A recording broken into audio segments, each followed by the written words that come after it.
C'est bon? Attends, mais je vais...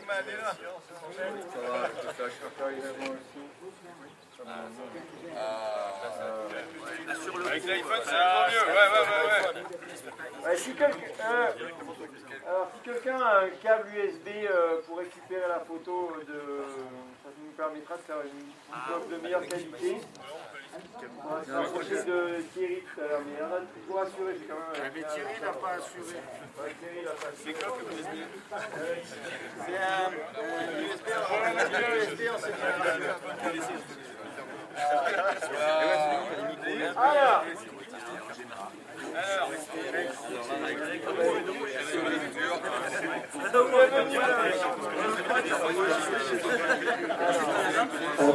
Ah ben tant pis, vous n'êtes pas sur la photo. Ah d'accord. On fait la photo. Alors, s'il vous plaît, votre attention, 5 minutes, je ne vais pas vous prendre la tête trop longtemps. Il y a un nombre de relais posés, je suppose. Oui, 4. Non, moins 15, donc 15 relais. Ça implique que vous êtes obligé de passer 15 fois par la voie des stands en changeant de pilote. On va vous expliquer pour voir la procédure. Tout à l'heure, on va aller tous ensemble pour vous expliquer pour l'essence.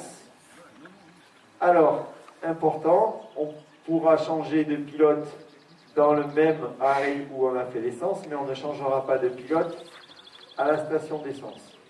Ok, d'accord? On rentre, on s'arrête à la station, on va vous montrer comment. Une fois que le plat est fait, vous repartez et un petit peu plus loin dans la voie des stands, vous pouvez changer de pilote. D'accord? Si vous ne voulez pas changer, faites comme vous voulez, mais bon, ça serait bête quand même. Ok? Pour l'essence, les cartes tiennent à peu près aux alentours de 3 heures.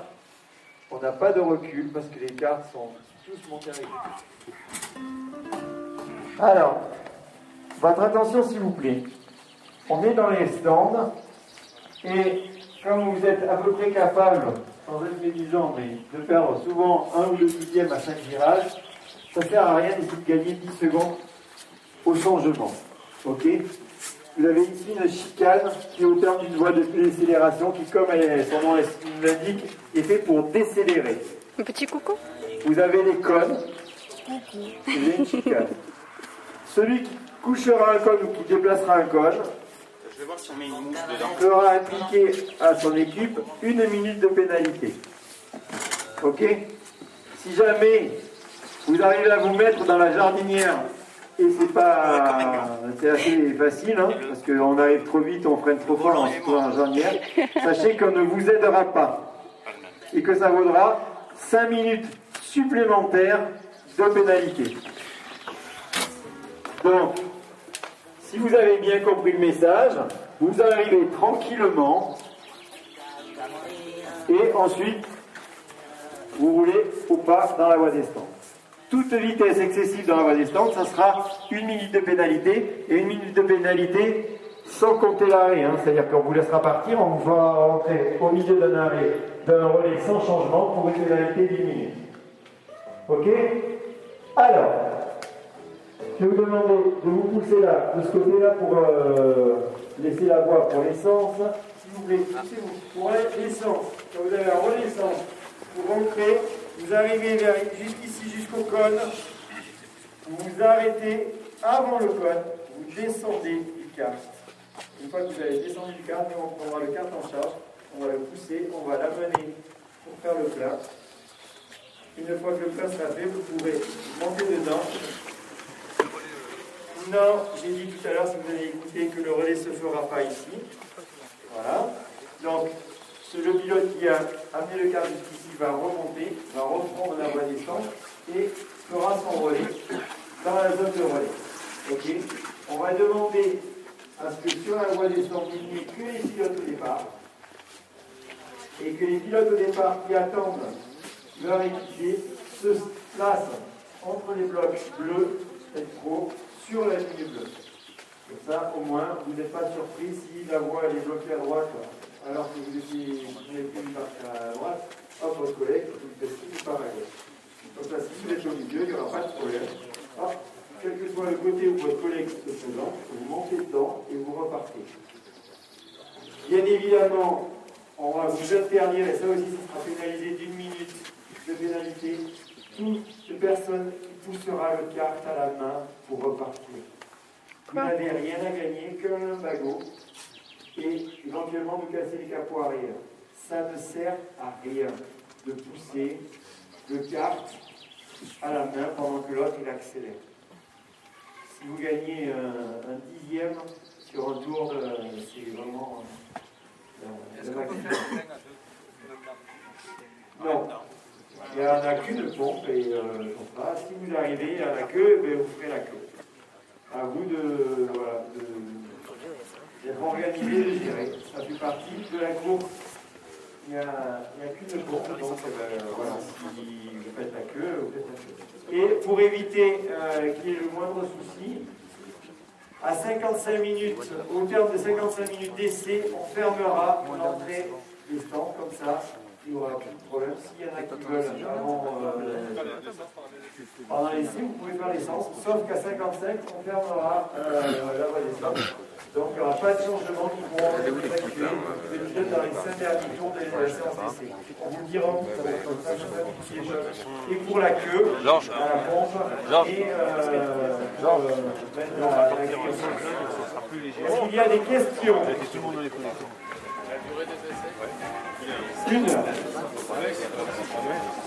Ah oui, c'est tout mélangé. Dès le premier tour, vous êtes chronométré et ça compte pour la grille de départ.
C'est une bonne journée, tous ensemble. C'est une équipe, on se connaît depuis pas mal de temps. Ah, par là, par là. C'est l'équipe petite qui a fait la pole position, qui vient de nous rejoindre il y a 2 courses. C'est par là. On va rigoler, et c'est vrai qu'on est juste une bande de la Caisse-Épargne Côte d'Azur. Oui. Et c'est l'essentiel, c'est de profiter du moment. Voilà. Quand tu parles, comme le kiki dans la bouche. Alors, vous avez dit, permettez-moi de relever, n'est-ce pas? Vous avez dit, on est venu là pour rigoler, sauf, on se connaît tous, sauf le petit qui a fait la pole position qu'on ne connaît pas bien. Donc vous avez fait un recrutement pour venir vous présenter cette année. Non, on a eu un blessé qui n'a pas eu le certificat médical. Donc, on a fait une bonne pioche en fait. Et c'est tout. Voilà. Bon, ceci dit, une bonne pioche, pas faite au hasard quand même. Est-ce qu'il y a eu des tests? Comment ça s'est passé? Il y a eu une lettre de motivation, il y a eu un CV. Non, ça va légère. On a demandé un CV, une lettre de motivation, et nous avons envoyé une machine.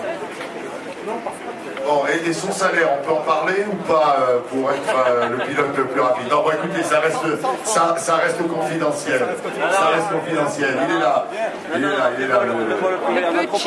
Le petit pilote. Ça suffit, ça suffit. Non, mais il faut. Bon, jeune homme, félicitations pour cette magnifique performance. Est-ce que vous pourriez me présenter rapidement votre carrière de pilote, entre guillemets? Est-ce que vous avez une connaissance particulière du pilotage? De quelle manière? Enfin, présentez-vous un peu comme il faut. Bon, bonjour à tous. Alors, je m'appelle Yannick. C'est vrai que j'ai eu la chance de faire un peu de kart quand j'étais enfant. Et donc, ça restait, j'imagine, dans les gènes, quand on est piqué à la toute jeune enfance. Pour les cartes d'aujourd'hui, enfin, tout le monde est parti. Merci. On verra bien la course, mais après, c'est vrai que j'essaie de practicer, quoi. Voilà, C'est pas grave. C'est la première fois que vous rouliez sur ce circuit HTT Paul Ricard. Non, j'ai déjà roulé une fois. Bon, ceci dit, donc, peu d'expérience sur ce circuit. Au bout de combien de tours vous avez senti que vous aviez la mesure des difficultés de ce circuit? Je pense qu'une bonne dizaine de tours s'impose pour repérer un tour par virage, grosso modo. Donc voilà, 10-12 tours, pour bien comprendre les trajectoires et les sorties. Excusez-moi quelques instants. Faire sur le 5e, c'est combien d'avance par contre? Alors je vais demander aux pilotes qui prennent le départ de s'installer dans leur carte en sachant que le départ sera au extinction.